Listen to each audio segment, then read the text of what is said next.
வணக்கம். நான் உங்களின் அன்பு சகோதரி மாலதி பாலன். இவ்வுலகம் பூகம்பம், சுனாமி, எரிமலை என்று பல்வேறு இயற்கை பேரிடர்களால் அழிவு ஏற்பட்டு கொண்டிருக்கிறது என்பது உண்மையே. புவி வெப்பமடைதல் இதற்கு காரணம் என்பதும் உண்மைதான்.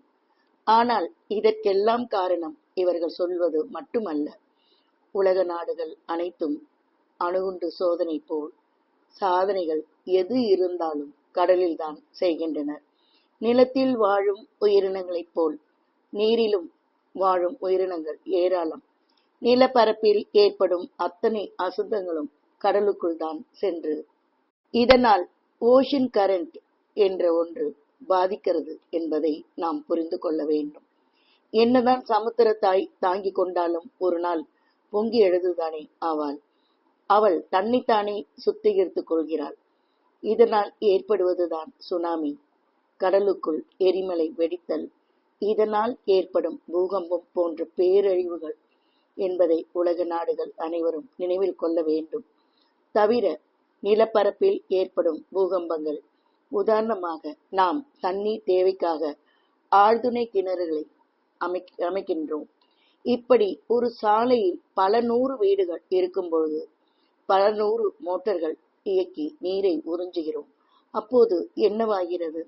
நீர் இருக்கும் இடத்தில் தினம் தினம் நாம் நீரை உறிஞ்சும் போது அது வெற்றிடமாக மாறுகிறது.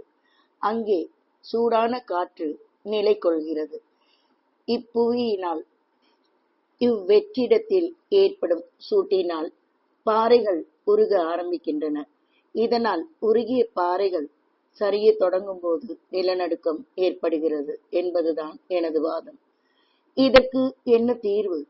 நல்ல மழைப்பொழிவை வானம் தருகின்ற போது சாலை ஓரங்களில் பாதாள சாக்கடை அமைப்பது போல் இதில் வல்லுநர்களை ஆலோசித்து ஆழ்துளை குழாய்களை குறைந்தபட்சம் 120 அடிக்கு புதைத்தால் இத்தனை இடைவெளிக்கு ஒன்று என்று வரையறுத்து புதைக்கலாம்.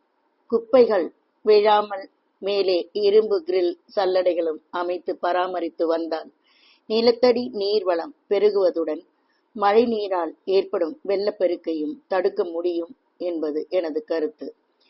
இன்றளவில் இத்துறையில் வித்தகர்கள் கலந்து ஆலோசித்து இதனை செய்யும் பொழுது பல இயற்கை பேரிடர்களை தவிர்த்துவிட முடியும்.